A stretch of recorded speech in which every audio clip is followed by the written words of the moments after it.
Okay. Hi students. So இப்போ நம்ம வந்து ப்ரீவியஸ் வீடியோஸில் நம்ம என்ன பார்த்தோம்? Specific heat capacity, molar specific heat capacity இதெல்லாம் நம்ம பார்த்தோம். இப்போது இந்த வீடியோவில் வந்து நம்ம thermal expansion of solids, liquids and gases இதெல்லாம் நம்ம பார்க்குறோம். Okay. Thermal expansion is the tendency of the matter to change in shape, area and volume due to change in temperature. இது புரிஞ்சிருக்கும்னு நினைக்கிறேன். நம்ம டெம்பரேச்சர் இன்க்ரீஸ் பண்ணுறதுனால ஒரு ஒரு பொருளுடைய ஷேப்பு, ஏரியா, வால்யூம் இதெல்லாமே இன்க்ரீஸ் ஆகிற அந்த தன்மை, டெண்டன்சினா அந்த தன்மை. ஓகே, அதுக்கு பேர் தான் தெர்மல் எக்ஸ்பேன்ஷன் சொல்கிறாங்க.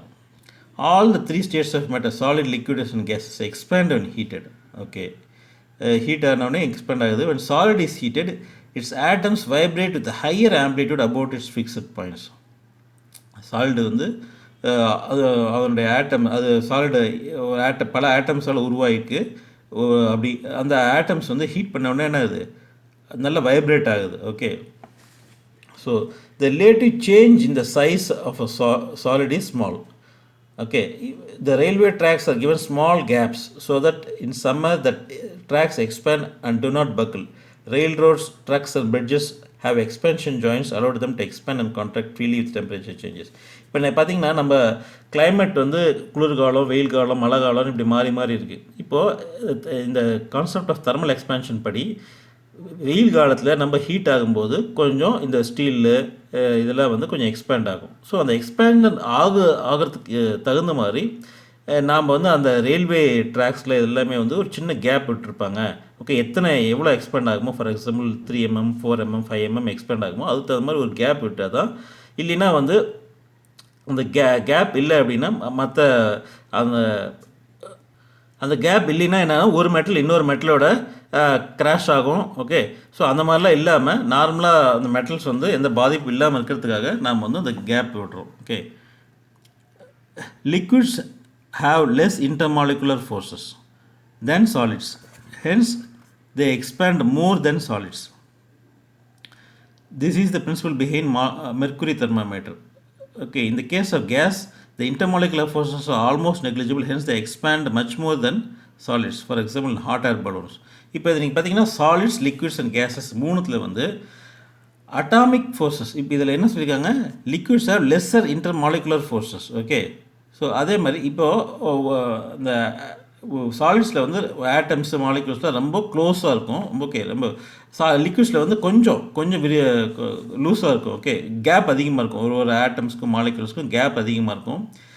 கேஸில் வந்து கம்ப்ளீட்டாக வந்து தேர் ஆல்மோஸ்ட் நெக்லிஜிபிள். அந்த என்ன சொல்கிறது, அந்த க்ளோஸ்னஸ்ஸே இருக்காது. அதனால தான் என்ன ஆகுதுன்னு சொல்கிறாங்க, நம்ம ஹீட் பண்ண உடனே ஃபாஸ்ட்டாக எக்ஸ்பேண்ட் ஆகுதுன்னு சொல்கிறாங்க. அந்த மாலிகுல்ஸ்க்கும் ஒரு மாலிகுல் இன்னொரு மாலிகுலுக்கும் அந்த இருக்கிற அந்த கொஹிஷன் அப்படின்னு சொல்லுவாங்க. ஓகே, அது வந்து இல்லாத இருக்கும். அந்த தனித்தனியாக எல்லாமே தனியாக இருந்தோடனே ஆட்டோமேட்டிக்காக என்ன ஆகும்? ஹீட் பண்ண உடனே எல்லாம் மேலே ரைஸ் ஆக ஆரம்பிக்கும், விரிய ஆரம்பிக்கும். Okay, the increase in the dimension of a body due to increase in the temperature is called thermal expansion.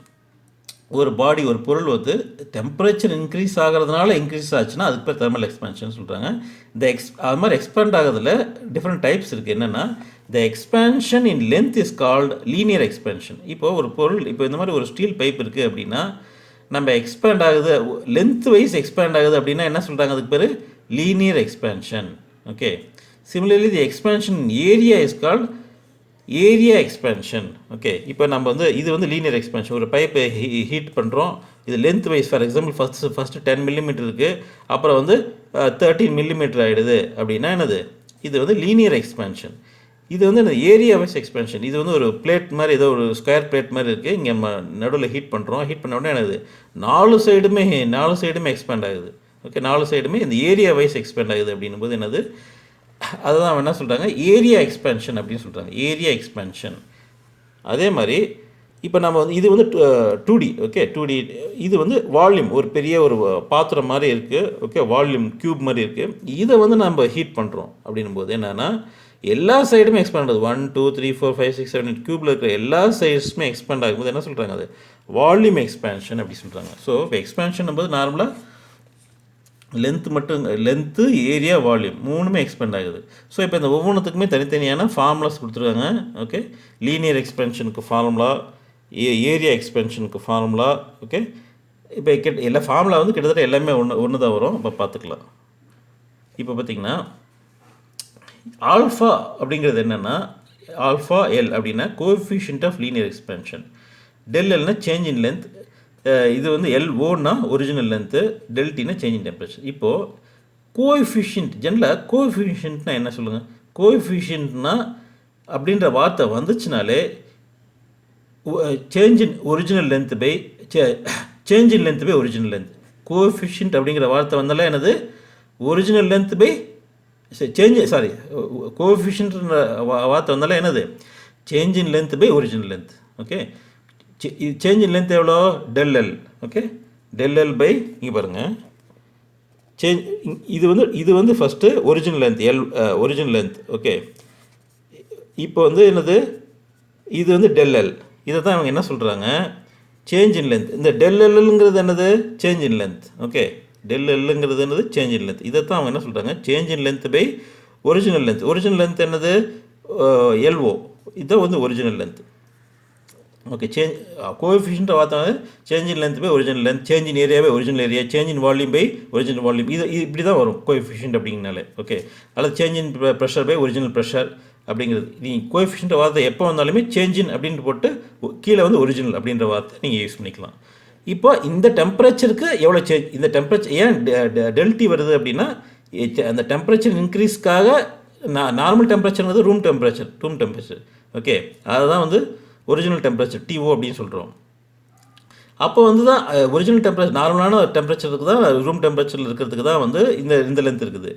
அதுக்கு மேலே இருக்கிற அடிஷ்னல் டெம்பரேச்சருக்கு தான் டெல்டின்னு சொல்கிறோம். ஸோ இந்த particular change in length by original length எந்த டெம்பரேச்சருக்கு இந்த பர்டிகுலர் சேஞ்ச் இன் டெம்பரேச்சருக்கு அப்படின்னு சொல்கிறோம். அதை தான் வந்து alpha L is equal to del L by L O original length into del T change in temperature அப்படின்னு சொல்கிறோம். அதே ஃபார்முலா தான் நம்ம வந்து இது யூஸ் பண்ணுறோம். ஃபார் எக்ஸாம்பிள் ஏரியாவுக்கு யூஸ் பண்ணுறோம்.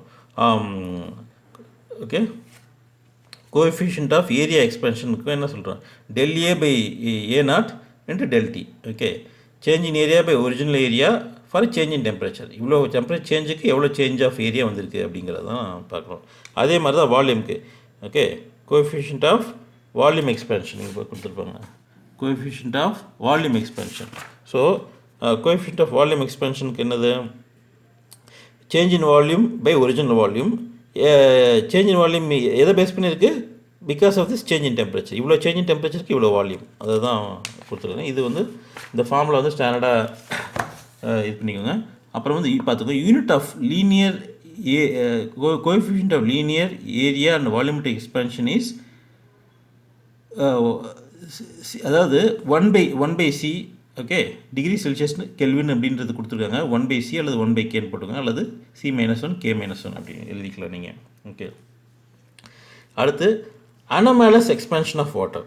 ஸோ இப்போ இந்த வார்த்தை அனோமலஸ் அப்படின்னா என்னது?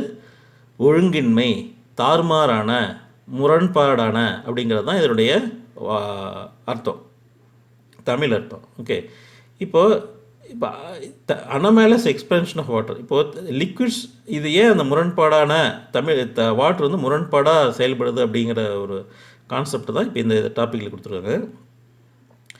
இப்போ liquids expand on heating, okay, and contract and cooling at moderate temperature. இப்போ நார்மலாகவே வந்து லிக்விட்ஸ்னும் போது நம்ம ஒரு எண்ணெய் ஹீட் பண்ணுறோம், பெட்ரோல் ஏதோ ஹீட் பண்ணுறோம். ஓகே, இது எல்லாமே வந்து ஹீட் பண்ண உடனே ஹீட் ஆகுதுங்கிறது எல்லாருக்கும் நமக்கு தெரியும். ஓகே, கூல் பண்ண கூல் ஆகிடும். But water exhibits and anomalous behaviour. Water மட்டும் ஒரு வித்தியாசமான, தாறுமாறான, முரண்பாடான ஒரு பிஹேவியரை நம்ம காட்டுது அப்படின்னு சொல்கிறாங்க. அது என்னன்றது பார்ப்போம். It contracts on heating between 0 degree Celsius and 4 degree Celsius. இப்போது நார்மலாக வந்து ஹீட் பண்ணும்போது என்ன ஆகணும்? எக்ஸ்பேண்ட் ஆகிக்கிட்டே போகணும் தானே. ஆனால் அப்படி எக்ஸ்பேண்ட் ஆகிறதில்ல. அது என்ன சொல்கிறாங்க? கான்ட்ராக்ட் ஆகுது. 0 டிகிரி செல்சியஸ்லேருந்து 4 டிகிரி செல்சியஸ் வரைக்கும் ஹீட் பண்ணும்போது என்ன ஆகுது? கான்ட்ராக்ட் ஆகுது அப்படின்னு சொல்கிறாங்க. ஓகே, இப்போது இந்த கிராஃப் பாருங்கள். இப்போது இது வாட்டர் வந்து நம்ம டெம்பரேச்சர் வந்து இன்க்ரீஸ் பண்ணிகிட்டே போகிறோம். 1 2 3 4 5 டிகிரி. இப்போ பார்த்திங்கன்னா 0 டிகிரி செல்சியஸ்லேருந்து 1 2 3 அப்படின்னும் போது நம்ம இன்க்ரீஸ் பண்ணும்போது மற்ற லிக்விடாக இருந்திருந்தால் டைரெக்டாக அப்படியே இப்படி ஏறி போயிட்டே இருக்கும் கிராஃப், புரியுதுங்களா? இப்படி ஏறி போய்கிட்டே இருந்திருக்கும். ஆனால் வாட்டராக இருக்கிறதுனால என்ன ஆகுது, அந்த வால்யூம் வந்து எக்ஸ்பேண்ட் ஆகலை, விரிவடையில். அது என்னது, குறையுது. அந்த வால்யூம் வந்து அந்த இது வந்து குறையுது. குறைஞ்சிட்டு எங்கே வந்து அதுக்கப்புறம் அதிகமாக ஆரம்பிக்குது, 4 டிகிரி செல்சியஸ் வரைக்கும் குறைய ஆரம்பிக்குது. நீங்கள் தண்ணி சூடு பண்ணால் அதிகமாகிறத விட கம்மியாகிட்டு வால்யூமு, அதுக்கப்புறம் என்ன ஆகுது, 4 டிகிரி செல்சியஸ்க்கு மேலே தான் என்ன ஆகுது, அதிகமாக ஆரம்பிக்குது. ஓகேங்களா? இந்த வால்யூம் அதுக்கப்புறம் தான் அந்த வால்யூம் வந்து அதிகமாக ஆரம்பிக்குது. Okay, water contracts on heating between 0 degree Celsius and 4 degree Celsius. The volume of the given amount of water decreases. Okay, அடுத்து இது புரிஞ்சுப்பீங்கன்னு நினைக்கிறேன். ஃபஸ்ட் பாயிண்ட் நீங்கள் புரிஞ்சுப்பீங்கன்னு நினைக்கிறேன். ஹீட் பண்ணும்போது என்ன ஆகுது, நான் 4 டிகிரி செல்சியஸ் வரைக்கும் வால்யூம் குறைஞ்சிட்டு அதுக்கப்புறம் இன்க்ரீஸ் ஆக ஆரம்பிக்குது. ஸோ அடுத்த பாயிண்ட் என்னன்னா, the volume of given amount of water decreases as it is cooled from room temperature until it reaches 4 degree Celsius.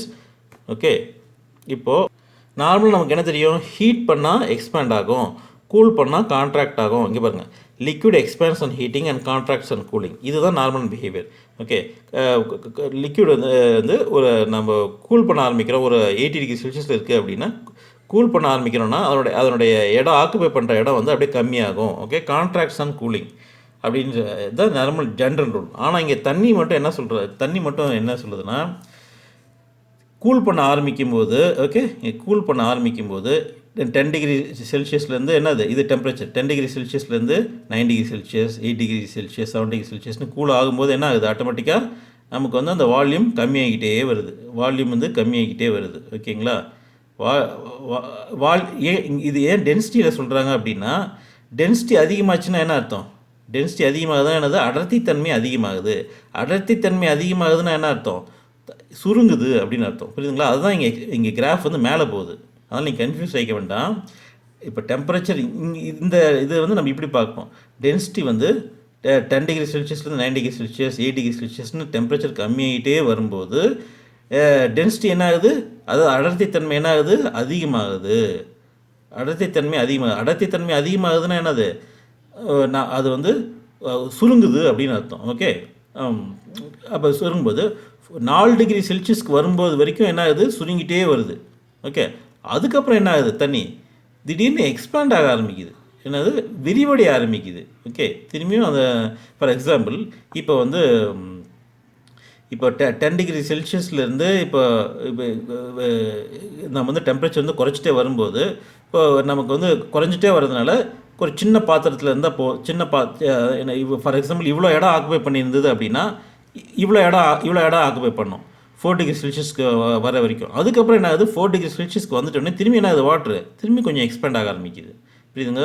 அதிகமான இடத்த ஆக்குபை பண்ண ஆரம்பிக்குது. அதை தான் அவங்க சொல்கிறாங்க. ஓகே, டென்சிட்டி வந்து குறைய ஆரம்பிக்குது அப்படின்னா, டென்சிட்டி குறைய ஆரம்பிக்குதுன்னு என்ன அர்த்தம், வால்யூம் எக்ஸ்பேண்ட் ஆகுது அப்படின்னு சொல்கிறாங்க. இதுதான் இந்த concept, anomalous expansion of water. இதுதான் இந்த டோட்டலாக இந்த டாப்பிக்கில் நம்ம சொல்லியிருக்கிறாங்க. Okay, in cold countries during the winter season the surface of the lakes will be at lower temperature than the bottom as shown in the figure 8.6. okay, since the solid water ice has a low density than its liquid form below 4 degrees Celsius, the frozen water will be on the top above the liquid water. இப்போ பார்த்தீங்கன்னா இதில் வந்து gold, இப்போ இதில் ice வந்து இப்போ solid water or ice has lower density than its liquid form below 4 degree Celsius. இப்போ நம்ம என்ன பண்ணுறோம், 4 டிகிரி செல்சியஸ் கீழே என்ன ஆகும், ஆட்டோமேட்டிக்காக நமக்கு வந்து அந்த இது வாட்டரோட வந்து எக்ஸ்பேண்ட் ஆக ஆரம்பிக்குது. அது மாதிரி எக்ஸ்பேண்ட் ஆகும்போது என்ன ஆகும், ஆட்டோமேட்டிக்காக அந்த கோல்டான வாட்டர் என்ன ஆகுது, ஃப்ரீஸ் ஆகி ஐஸ் ஆகிடுது. அதுதான் என்ன சொல்கிறாங்க, அந்த மேலே வந்து இப்போ பாட்டமில் வந்து ஹாட்டாக இருக்கும். இப்போ நம்ம வாட்ரு வந்து அவ்வளோ சீக்கிரம் வந்து ஒன்ஸ் ஹீட் எடுத்தோம்னா கூலாகிறதுக்கு ரொம்ப டைம் ஆகும் அப்படின்றத நம்ம முதலே பார்த்துக்கோம். அதே மாதிரி இப்போ ஆனால் மேலே டாப் சர்ஃபேஸில் வந்து இமீடியட்டாக கூல் ஆகிடும். அப்படி கூல் ஆகிட்ட உடனே அந்த ஆட்டோமேட்டிக்காக என்ன ஆகும், 4 டிகிரி செல்சியஸ்க்கு கீழே வந்த உடனே என்ன ஆகும், அந்த வால்யூம் எக்ஸ்பேண்ட் ஆகுது, டென்சிட்டி கம்மியான உடனே என்னது, வால்யூம் எக்ஸ்பேண்ட் ஆன உடனே அந்த கோல்டு கண்டிஷன்ஸில் அந்த கோல்டு வாட்டர் இருந்தது ஃப்ரீஸ் ஆகி ஐஸாக மாறிடுது. ஓகே, இதுதான் அந்த ஐஸ் ஃபார்மேஷனுடைய கான்செப்ட். ஓகே, அந்த 4 டிகிரி செல்சியஸ் வருது அப்படின்ன உடனே ஆட்டோமேட்டிக்காக அங்கே ஐஸ் ஃபார்மேஷன்ஸ் வந்துடும். அடுத்த டாபிக் என்னென்னா சேஞ்ச் ஆஃப் ஸ்டேட். இப்போது all matters exist normally in 3 states as solid, liquids and gases. Matter can be changed from one state to another either by heating or cooling. Okay, இப்போ நம்ம ஒரு சாலிடை லிக்விடாக மாற்றுறோம், liquid கேஸாக மாறுது, இதெல்லாமே solid டைரெக்டாக கேஸாக மாறுது, இதெல்லாம் சப்ளிமேஷன், இதெல்லாம் நம்ம இந்த கான்செப்ட் நம்ம பார்த்துருப்போம். ஓகே, இப்போது இந்த இது ரிலேட்டடான டீட்டெயில்ஸ் நம்ம இப்போ பார்ப்போம். Okay, latent heat capacity. When boiling a pot of water, the temperature of water increases until it reaches 100 degrees Celsius.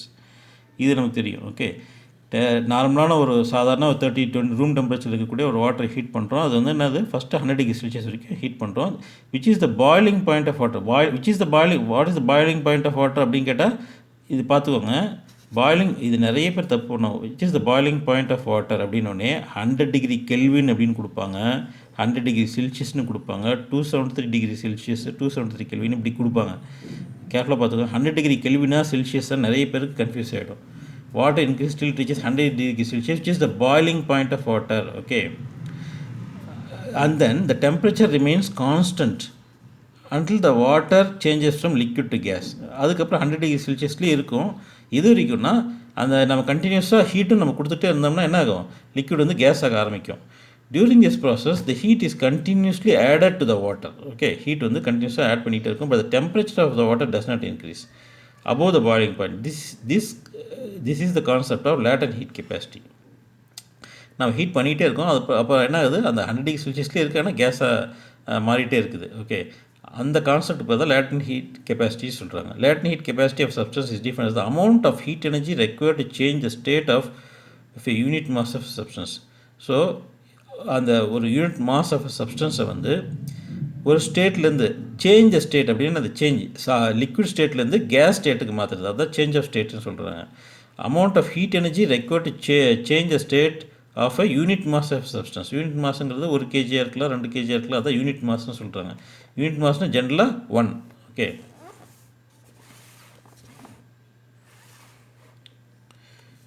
So இதுதான் அந்த amount of heat energy required அப்படிங்கிறதுக்கான இது. M mass of substance, Q is the amount of heat required. Okay, L is the latent heat capacity. So எவ்வளோ latent heat capacity அப்படின்றது for a given mass of substance. Okay, the amount of heat required to raise the temperature of substance அப்படிங்கிறது தான் L is equal to Q/M.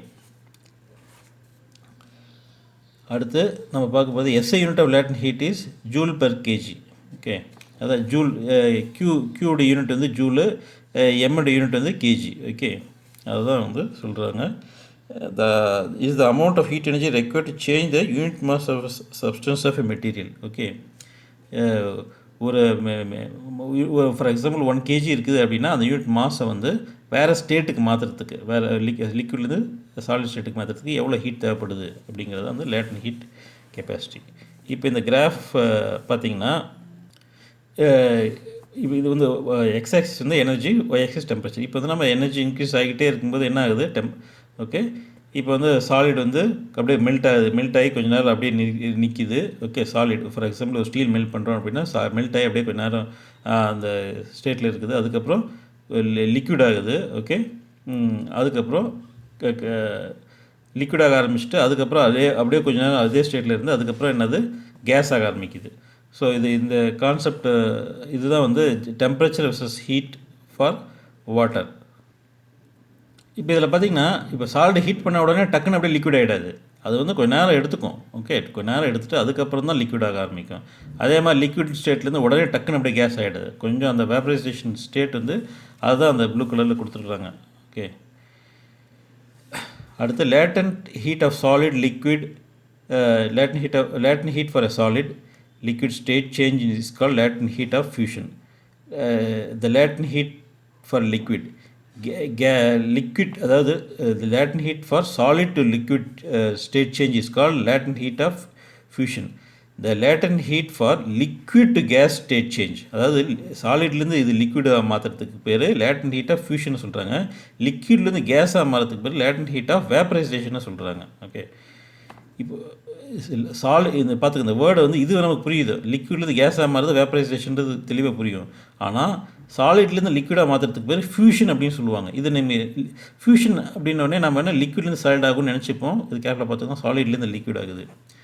The latent heat for solid to gas, சாலிட்லேருந்து டைரெக்டாக gas ஆகிறதுக்கு பேர் என்னது, latent heat of sublimation. Okay, இந்த கற்பூரம் இதெல்லாம் வந்து டைரெக்டாக சாலிட்லேருந்து கேஸ் ஆகுதுல்ல, அதுதான் sublimation. Triple point, the triple point of a substance is the temperature and pressure at which the three phases, solid, liquid and gas of the substance coexist in thermodynamic equilibrium. Okay, எந்த ஒரு இதில் வந்து சாலிடாகவும் லிக்விடாகவும் கேஸாகவும் ஒரு டெம்பரேச்சரில் இருக்குது, ஒரு பாயிண்டில் இருக்கோ அதுக்கு பேர் தான் ட்ரிபிள் பாயிண்ட்னு சொல்கிறாங்க. the triple point of water is at 273.1 Kelvin and a partial vapor pressure of 611 Pascal.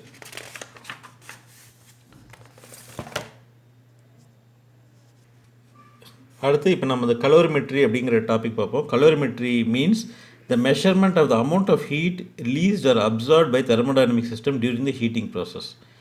இப்போ okay, when an object at a higher temperature is brought in contact with another object lower temperature, the heat lost by the hot body is equal to the heat gained by the cold body.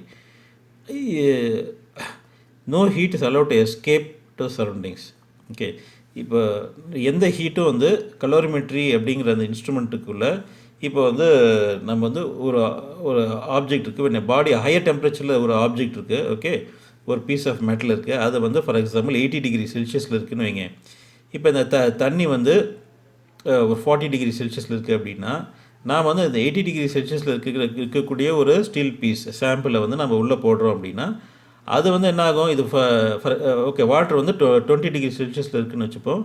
இப்போ வந்து என்னாகும், இந்த இப்போ இந்த 80 degree செல்சியஸில் இருக்கக்கூடிய அந்த ஸ்டீலுடைய heat எல்லாமே வந்து இதுக்கு ட்ரான்ஸ்ஃபர் ஆக ஆரம்பிக்கும். இதுக்கு ட்ரான்ஸ்ஃபர் ஆக ஆரம்பிச்சிட்டோடனே என்னாகும், இதனுடைய டெம்பரேச்சர் ரைஸ் ஆக ஆரம்பிச்சிடும். ஓகேங்களா, இப்போ எவ்வளோக்கு ரைஸ் ஆகும், இப்போ வாட்டரும் இந்த ஸ்டீலும் வந்து ஈக்குவலான டெம்பரேச்சர் வர்ற வரைக்கும் இது வந்து